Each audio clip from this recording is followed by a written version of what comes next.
Hey, so which movie do we talk about first? I saw 3 today. Well, you saw 2 way before this. You want to get it out before you... Yeah, sure, why not? All right. I'll make it quick. So I was at 3 movies today. Dave was just at Gavin Stone. Do you know much about Sleepless? Not really, except for it's like every time a new Jamie Foxx drama comes out, I'm like, he was a good actor for about 3 years. He's good in this too. Okay. He's good in this too. Okay. Picture if like there was a season 3 of True Detective, but Spike TV did it. That's kind of what Sleepless is. So Sleepless is a movie that takes it's a real like kind of mid-late 90s era type of action movie. It takes place in Vegas, which kind of said to me like, okay, that's why a lot of people are probably in this, because they got to hang out in Vegas for however long that they... Like, for however the long they idea shot of an this action movie in Vegas, too, I always find kind of fucking hilarious. Oh, they make... Because Vegas is like, yeah, the fucking strip's real glitzy and shit, but the rest of it's very small town USA. No, it is, but like 90% of this movie is just in a casino. Okay. Because, okay, Jamie Foxx is... Like Snake Eyes.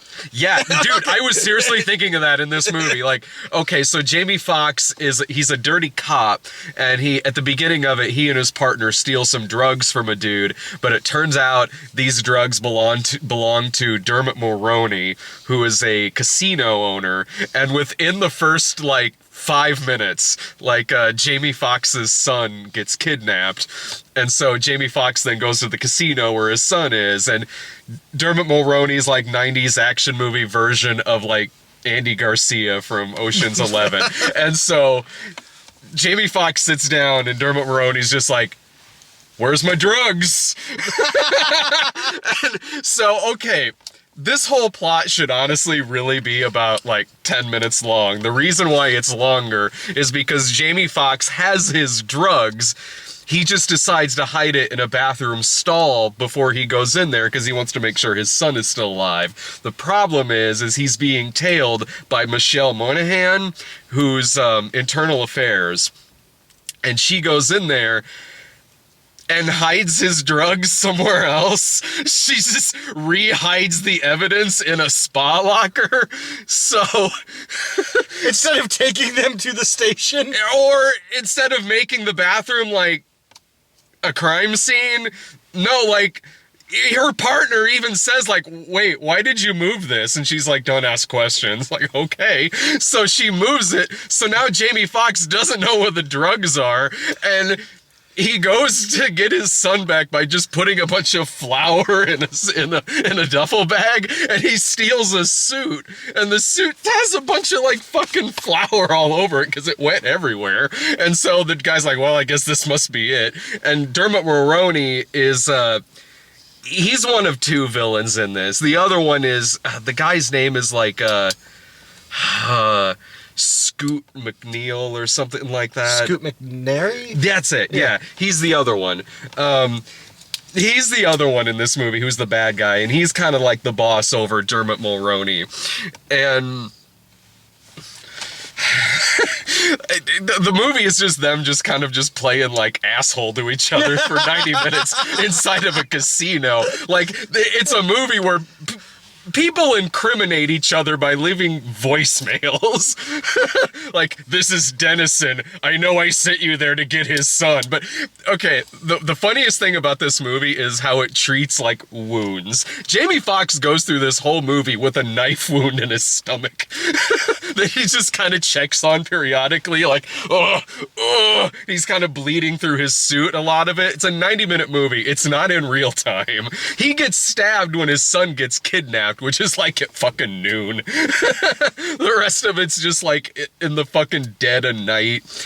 And so just every now and then he still keeps bleeding out his side. At the end, Michelle Monaghan fucking takes a bullet in the car because when she figures out her partner is also crooked, instead of just... Okay, she's in the passenger seat, her partner's in the back, a uniformed cop is driving, Mulroney's also in the back, and so Michelle Monaghan, like, fucking gets this message from Jamie Foxx that her partner is crooked, and instead of playing it cool, she just jumps back and attacks him. And he pulls out his gun and shoots her. They get in a car accident. She's still alive. And at the end of the movie, they're in the hospital. Jamie Foxx, it turns out Jamie Foxx was also secret internal affairs.